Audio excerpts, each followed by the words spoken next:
क्या कहना चाहिए शुक्लाक्ष? देखिए, रामधारी सिंह दिनकर भारतीय आत्मा के कवि हैं।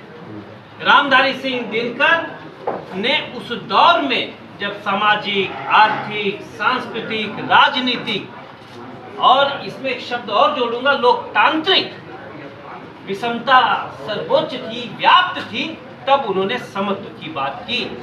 रामधारी सिंह दिनकर ने न केवल देश की आत्मा को झकझोरा, अपितु अपने साहित्य के माध्यम से जिन जिन सवालों को उठाया, अपने राजनीतिक जीवन के माध्यम से उन सवालों से लड़े। वे एकमात्र ऐसे व्यक्ति थे जिन्होंने भारतीय साहित्य को न केवल दर्पण अपितु भारतीय साहित्य को एक शमशीर बनाई, ताकि उस दौर की विषमता, उस दौर का वैरूप्य और उस दौर के विडंबना से लड़ सके।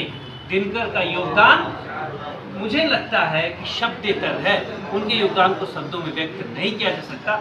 आज भी जहाँ जहाँ भी लोक संघर्ष होता है, सामाजिक सरोकारों को लेकर जहाँ भी कोई युद्ध होता है, दिनकर याद आते हैं। दिनकर को याद करने का मतलब भारत की ऋषि परंपरा को याद करना है।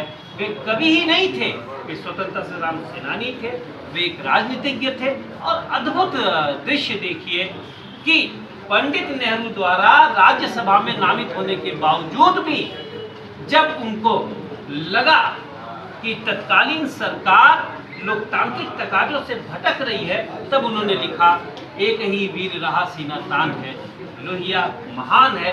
जब जब भी कोई समर छिड़ेगा, समर शेष है लिखने वाला दिनकर हमें याद आएगा। जब जब अंधेरा बढ़ेगा, दिनकर की जरूरत इस देश को रहेगी। दिनकर आज अपने दौर से ज्यादा प्रासंगिक और समीचीन है। आजकल के जो युवा बच्चे हैं, अगर उनसे पूछा जाए अजीत कुमार यादव के बारे में, तो वो बता नहीं पाए।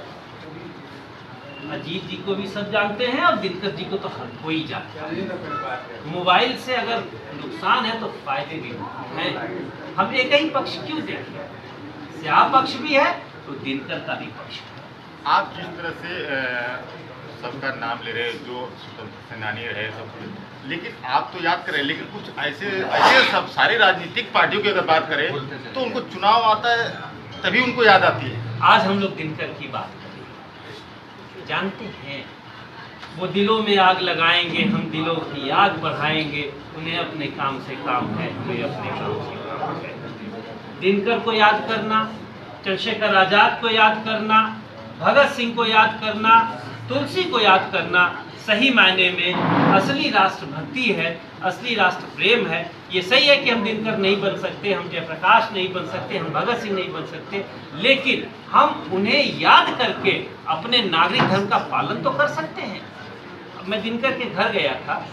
दिनकर का सोचिए, 2-2 बार के राज्यसभा सदस्य, कुलपति, और दिनकर के घर कुर्सी तक सलीके की नहीं थी।